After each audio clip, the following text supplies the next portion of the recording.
Sean M. Doyle is principal at FitzMartin Inc., a leading consultancy focused on sales, marketing, and management, sales and marketing technology services, and revenue operations. Sean and his team at FitzMartin are focused on long-term value creation through a sales-first scientific approach to driving revenue. Sean knows that if you aren't making sales, the rest doesn't matter, which is why I'm excited for him to be on the show from a sales perspective. And it is the reason for, why he works to apply the science of behavioral change to help executives plan, position, and increase their sales revenue. Sean's latest book, Shift, explores 19 practical ideas grounded in the science of behavioral change that can transform a business marketing effort and, by natural extension, its profitability, which should make for a really fun conversation. Sean, welcome to the Authentic Persuasion Show. Jason, what time did we start this thing? Hey, welcome from the forest. Is it right now? Watching the video. He Are we just ready to came go? out of the woods. Here we are. Let's do it. Oh, man. I'm super excited that you're here. When we first spoke, it was like you take kind of the thoughts that I have in my head and just like really scientific approach, which I love, and just have really dove into that. So yeah, I think this should be fun. Well, I hope the science doesn't get too wonky or I don't get too geeky, but I was, you were the Authentic Persuasion Show. I mean, that the word authentic is such an amazing word, and I'll key on that. I had this 20-year career in marketing mostly, but started more and more sales work. And gosh, I'd taken all these classes and all these lessons. And what I'd been taught was sales is manipulation, not authentic helping, not sales as helping. And about that period of time, I went through a really serious healthcare crisis. And as anybody knows, who's been through a crisis, you reevaluate everything. And I really wanted to know why we were having success, what we did, why was it working, and how to repeat it. Like, doesn't that sound like a good idea, right? To be able to understand those things and be able to repeat it. My clients want repeatable results. Yours maybe not. I don't know. I bet they do. Everyone wants to have a system, right? Everyone wants to have the machine that just spits out, results and profitability. Well, the cognitive marketing framework is not just like my idea. Some marketing schmuck comes up with some idea and calls it a framework. And it's based on science, and it is based on the trans-theoretical theorem of behavioral change. How about that one? It was a book written by three scientists, Prochaska, Norcross, and DiClemente.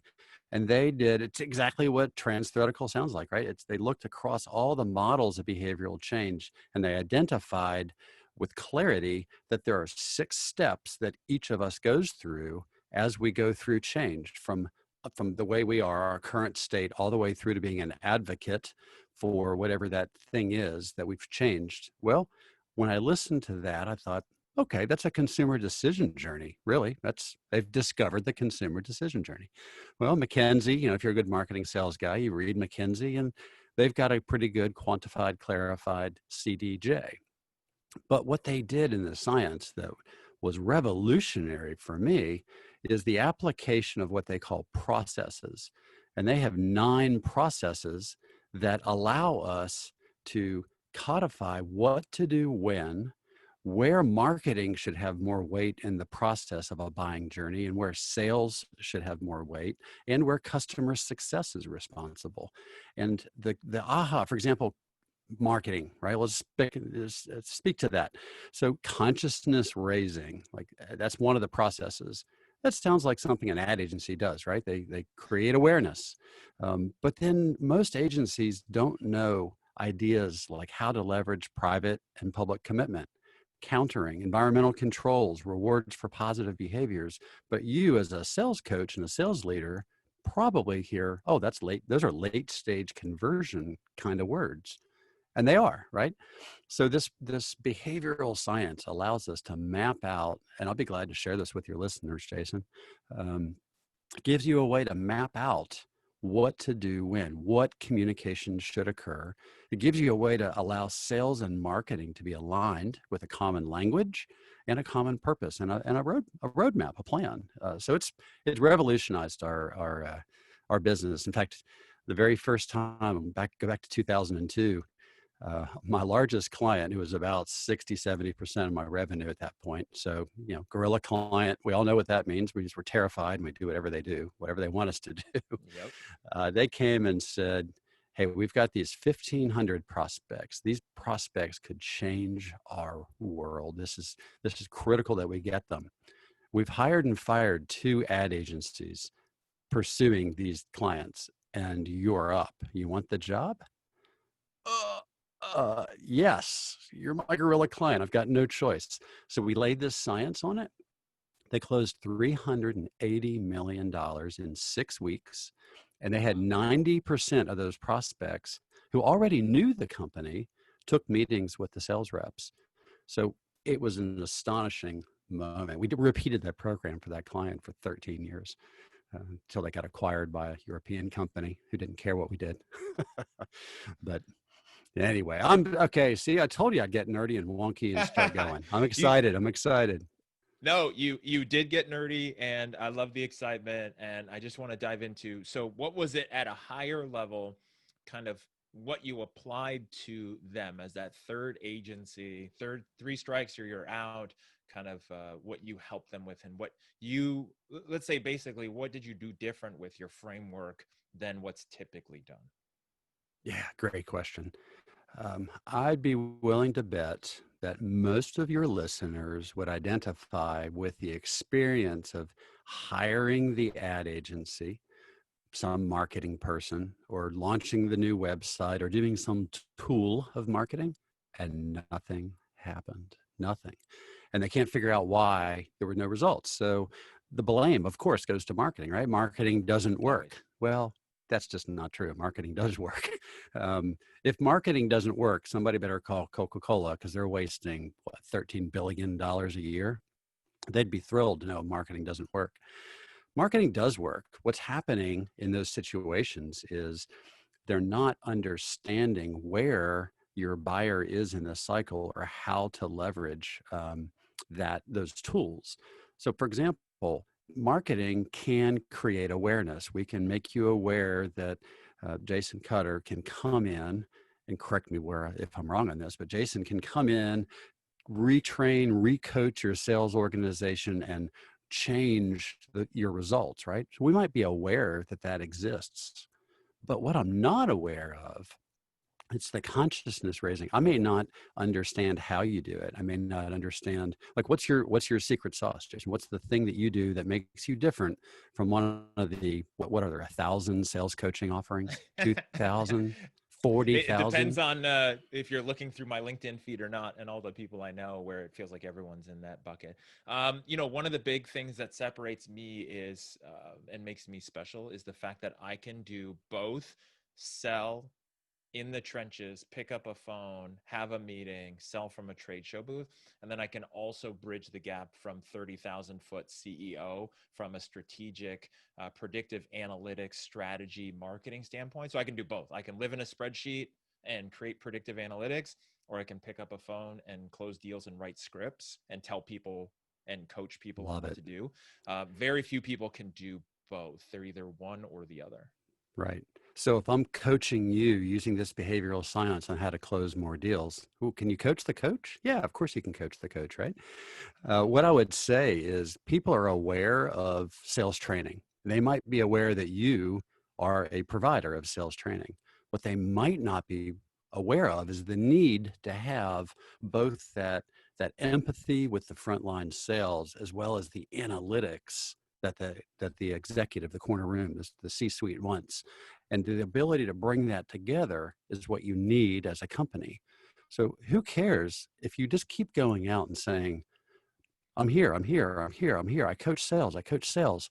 So what? The noise is deafening, right? So you've got to raise consciousness. So that's the first thing to answer your question. What are most agencies doing? Why does most marketing fail? It's not really about awareness. It's about raising consciousness of how it matters to me, how you matter to me. Most people don't need more information about your category. There are very few people here listening that are creating a new category, right? So Steve Jobs, when he rolled out famously, I think it was in '08, he said, today I'm going to show you a widescreen iPod. I'm going to show you a new digital communicator. I'm going to show you he created 3 different categories. I can't remember the third one. Rescue me. Do you know it? I don't know Nope. it. He created the 3 categories that we knew, and then he held up an iPhone. He actually had one thing to share. He was creating a new category. Most of us don't have to create a category, No. right? Most of us need to raise consciousness of why we matter. So what was happening at that institution that hired us, where we tried this science, was every agency was creating awareness. Not a single agency had done any late stage sales support. So one of our business's focuses is what we would call in today's vernacular sales enablement, right? So sales enablement is occurring through marketing technology. Sales enablement can occur through something as simple as communication. I've got a second client who we're moving into sales enablement right now. And one of the things we've done is we've created a common language. So the behavioral science, for example, says that somebody who's in preparation is stage 3. Somebody who's in action, that's that step right before you're asking for proposals. You're looking at, how does this change impact my business or my life? That's called action. So the behavioral science is pointing toward 2 different stages. Well, there's different needs. Sales is heavily involved, but marketing should not disappear. Most marketing disappears. They get a lead, they throw it over the wall, they don't talk. Sales is frustrated because they say, well, this lead wasn't ready to buy. Well, of course they're not ready to buy. They're still in preparation for buying. But sales and marketing have to work together. So what a different world your business would be if sales and marketing worked together. They both knew what somebody who was in preparation at stage 3, what they needed, and what they need, actually, as science teaches us. They need emotional arousal. They need rational reevaluation. They need social liberation. They need helping relationships. And they need to make first a private commitment and then a public commitment. And I think that would be a fascinating thing to discuss, actually, private and then public commitments. But so if you know that, if you're 2 teams, whether it's your outside agency or your inside department, and your sales team obviously is well, not obviously internal. Some people have independent reps. Everybody's got to have a language and a framework so they can talk in commonality. But here's my insider tip. When you're hiring a marketing person, when you're hiring an ad agency, let them show their stuff, let them talk, blah, blah, blah. Then say, tell me how you close a late stage deal and what marketing should be doing to support a late stage deal closure. If the agency or the marketing person can't answer that question, if they look at you dumbfounded, keep moving, because marketing should support the entire customer journey. So long answer, Jason. The answer to what do we do differently than any other agency? 1, we didn't try to create more awareness of a category. 2, we gave late stage sales support. And really 3, we communicated. We were the only group of the 3 that communicated with sales. We said, here's what we're doing. Here's why we're doing it. What do you need to close deals? Here's some ideas that could help you.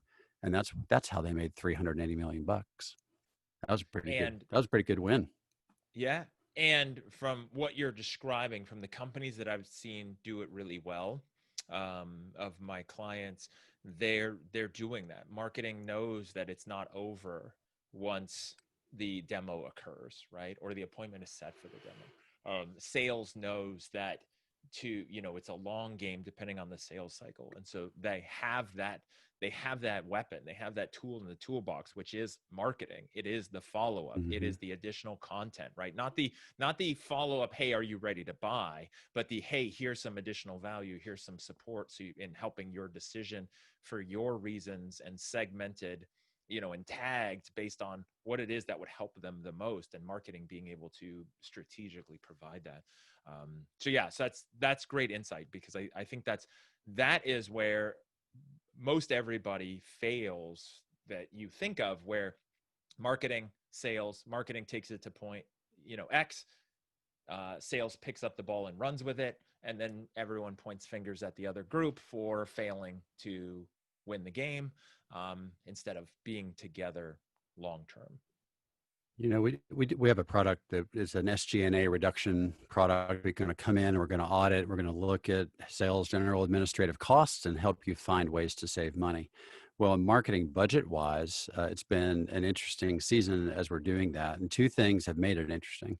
One, the prevalence of technology that allows a full CDJ, full accountability, front to back, looking at lifetime value and true customer acquisition cost, not just marketing, not just sales, not just customer success, but true lifetime value in the context of full funnel customer acquisition cost. That becomes really interesting as a way to measure. And the technology is there. It's here. It's now. I mean, right? We don't have to dream this up anymore. When I started my career, it was anecdotal at best. Fantasy. You know, Yeah. yeah, or vanity. Now that's one thing you've got to look at. And we have a revenue operations guy who is expert at coming in and identifying. We recently found a way that a company could increase the level of technology, improve it by making it full funnel, improve their reporting, and save $120,000.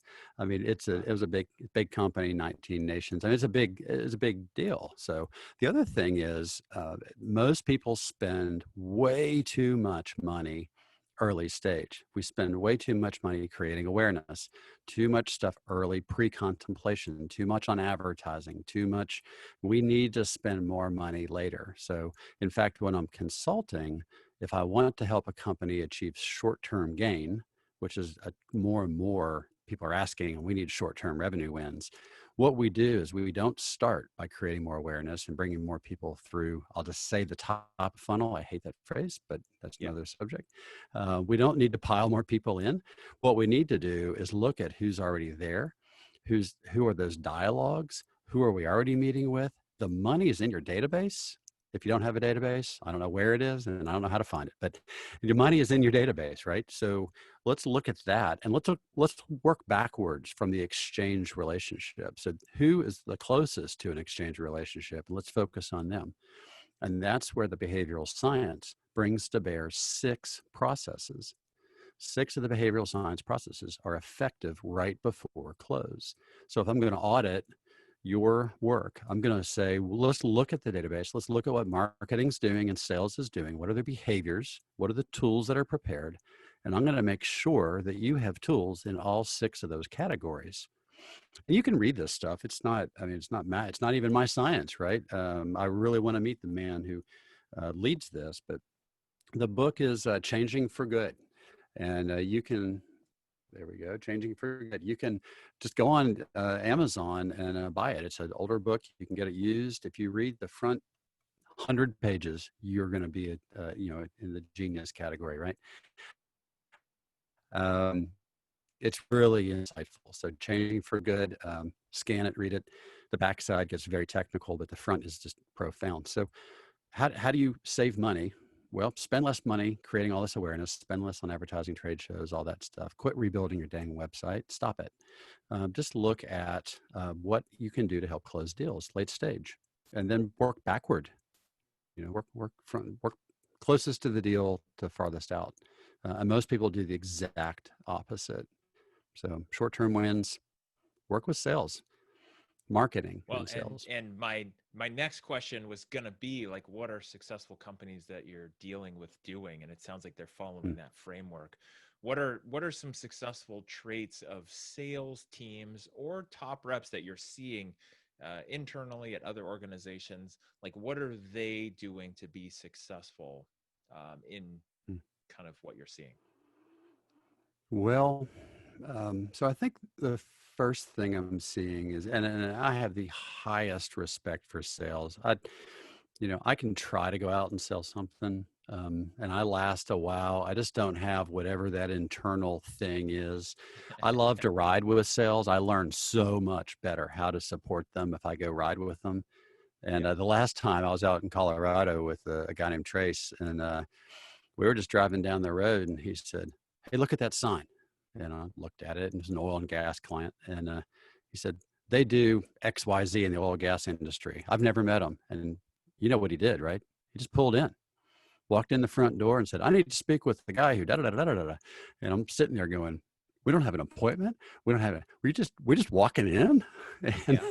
and, and man, I just have such utmost respect for that passion and that desire. And it's, again, they authentically want to persuade for the other person's good because this Yeah. person has a great product that really does matter. So, anyway, so they still have that passion, and if the world and the environment doesn't allow you to get there because of distance or budget or whatever, then great, use tools. There's some great video tools. In fact, we're using something now called Vidyard, and Vidyard is an amazing tool that allows you to be present through video and share details.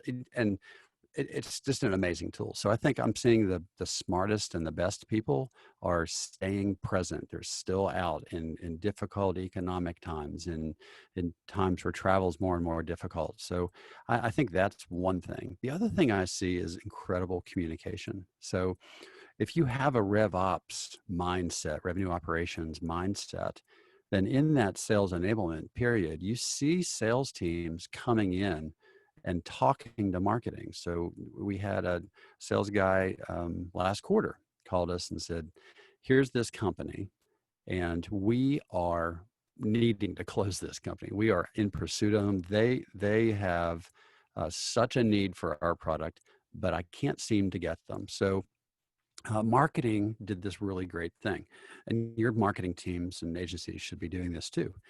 We said, okay, let's look at this one-to-one sales situation. And it was one deal. Remember, one deal. So I'm not talking about marketing to 100, I'm talking about Right. marketing to one deal. And we can do that today. So we looked at the deal and we said, okay, their current provider has these 6 weaknesses. And that the company, the prospect knows what the weaknesses were. That's why they were in contemplation, and it is important to understand that customers who are working for you or buying from you rather, right today, 80% of them in the next year are going to retreat and go back through contemplation about whether they should be or shouldn't be. So if you want an argument for investing in customer success, it's not fluff, it's real. You got 80% of that revenue, let's say it in Yeah. that way, right? 80% of your revenue is considering moving your revenue. So we were looking at that. This prospect was going through that contemplation, that rethinking cycle. We knew the 6 weaknesses. We built a web page for those 6 weaknesses. They addressed those weaknesses directly. We then delivered digital communications, advertising, but only to the CEO, the SVP of sales, the CFO, the plant managers at 6 locations, and anybody that walked in and out of specific locations. We did not buy Google Ads. We delivered through something called account-based marketing. We delivered messages around the 6 weaknesses of the incumbent to the prospect. They closed the deal in 3-4 weeks, I think it was, because everybody understood it. There was, in B2B, large complex businesses, there's always this, I need other people in the committee. I need the CFO. There's this high risk of failure because I don't want to be the numbskull that brought them in. But No. if you're running a SMB space, advertising doesn't only, or shouldn't, marketing shouldn't only deliver early stage messages, and certainly not awareness unless you're creating a new category. So we have the technology now and the skills, and if you apply the science, you can deliver late stage messages. In this case, it's a tool called countering. So countering is saying, you've got a current behavior, there's an alternative to this behavior, and let me give you a way to look at it and reevaluate it and to arouse what it could be like if you would change. And then we offered a helping relationship. So we offered XYZ and engineering could help you think through this in a safe, private way. So you don't have to risk being a fool to the executive team. You can just evaluate this one-on-one. And then publicly, we'll also equip you. We have a helping relationship. And then you can make that leadership team decision. And it worked. They closed a $280 million lifetime deal out of, it's a big, obviously it's a big long-term deal. Now, did I close that deal? Did marketing close that deal? No, sales closes deals. If you talk to Brian, the sales rep, Brian would say, we had a big impact in helping him close what he'd been nurturing for a long Sure. time. But did you hear, Jason, did you hear that strategy? One-to-one digital advertising, one-to-one web pages. I mean, how many listeners do you think out there have websites or pages built for one prospect? Very few. Yeah. And you know, how effective could that be?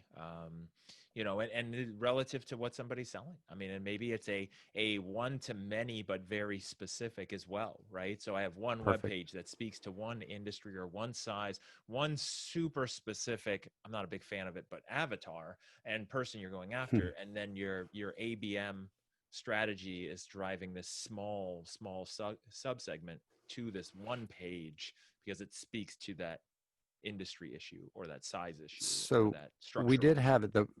We did involve the prospect's name and specific weaknesses, but then the aha moment came for us to, hey, you know what? If this provider, I'll name them. So if you're with Toshiba, call me. I'll tell you what to do. So Toshiba had these particular weaknesses. Well, our sales team now knows they've got a page, they've got messaging, and they've got a playbook to go after anybody who's buying from Toshiba, right? So Makes sense. it's a playbook. It's a late stage playbook. It's sitting out there in the World Wide Web. You can find it. Just gonna have to type a lot of options. But yeah, it's I love not. it. It's just an incredible tool. So that I think that's where we're seeing great success from sales teams. The ones that are communicating with marketing and the marketing teams that know how to support them with late stage um, tools or behaviors, processes. Yeah, because I could think one of the things, and you said this early on, is that the world is just really noisy, right? Like trying to just shotgun blast or nuclear blast your message out there, you might get some results, but it's those same people who are proud of their million cold calls they made. Yes, you can get some Mm. success by scorched earth marketing or outbound, but We- how many people are you going to go through in your own team, and then what's the best for your brand, what's the best long term? Sometimes you got to do that short term and then get to the point where you can do it in a different method. But so shifting just a little bit here, you know, because this obviously the Authentic Persuasion Show. What do you feel authenticity means? mm. Well, I think it has to come from a core of ethic and of value. I mean, you know, the interesting thing about ethics and values is if I ask a sales team if they have ethics or values, or a marketing person, what's the answer? Yes. Of course. Of course they do. Everybody does. They may be very Right. different from yours, right? So, I mean, I think to be authentic, you have to, and this is the oldest lesson in sales, right? You can sell something you don't believe in. You can sell something you don't use. If you're if you're a client of mine, I'm unwilling to experiment with your money. So Yeah. if you have a late stage sales problem and you want to try this landing page solution that's this one-to-one sales, I've done it before with my money. If I recommend Vidyard, that means I've bought Vidyard, I've used it. So Right. I think that's authentic. I think you just can't sell stuff to sell stuff. I think you've got to um, really, and this is the key to the whole thing. When I say that, when I say I won't experiment with your money, what I'm saying is I've actually got your interests in front of my interests.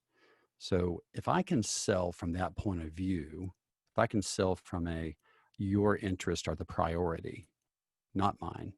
My need is revenue. Everybody knows what I'm selling. My need is revenue.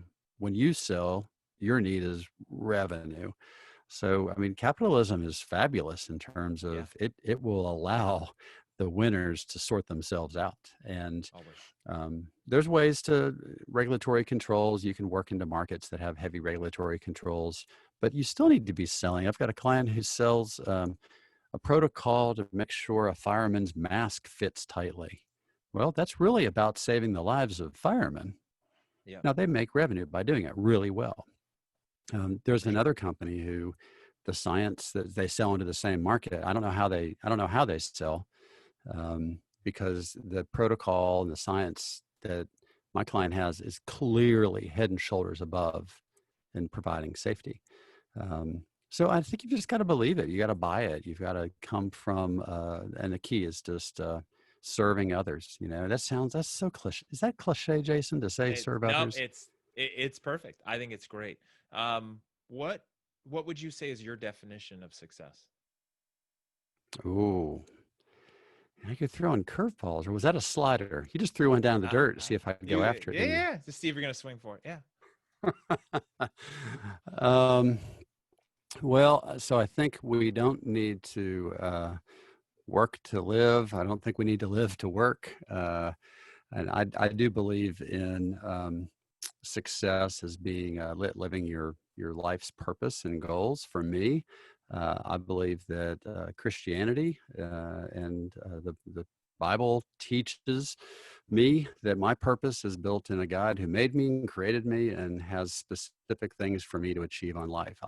I don't know how I could go through life without purpose. I don't know how I'd face the hard days. I don't know how I would temper the great days. And so for me, success means you're living your life's purpose. And my way of understanding that is through just reading the Bible. It's all the way through it. That's awesome. I love that. This And is a then last religious one. show, right? Or is this a sales What show? Is this a sales, religious show? sales Or and life. okay. Everything is life. So then here's the last curveball. This one's a super curveball. The journey or the destination? Short answer. Oh, okay. I'm gonna come back to that. I will add what my one of my best friends from college said. In business, there is a scorecard.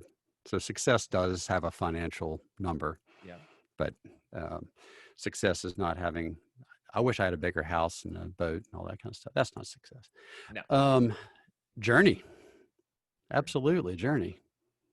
Love it. What good is it? I'll lean back on my faith again. I mean, what good is it to no one ever laid in bed at night going, oh, I wish I'd closed one more deal. Well, they might lay in bed now at the end of their life. They don't lay Yes. in their Right now, deathbed yeah. going, I should have closed more deals. They should have invested it with their family. They should have had a life of Yeah. purpose. They should have had a life of contribution to others. Comes back to that's the root of what's good sales, what's authentic sales. It's selfless. Yeah. Now, earlier in the show, so what I want to do now is share with people where they can find you. And you had mentioned having something of an offer for the audience, which I think is amazing, and I love that. So, Ah, tell people well, where they can find you and where they can find it's a your So your what thing. Jason's really saying is that he's very kind. He's offered for me to send a few copies of my book Shift to you. So my marketing team has created a free help. So if you go to fitzmartin.com/free-help, that's FitzMartin.com free-help. You'll find an email there, and just shoot me an email. It comes to me. You're not going to get barraged with any marketing follow-ups, and I'll ask you for your address. And Jason, thank you for being kind and providing a few books. That was very thoughtful. You can also, FitzMartin has a blog and some podcast, beginnings of a baby podcast, nothing like this amazing podcast. And there's also a site called SeanMDoyle.com. That's SeanM Doyle, DOYLE.com. And I've produced some videos that explain this cognitive marketing model. And just dive in and look at that. Look at one. I think you'll get enough value just out of doing it. You don't have to buy anything.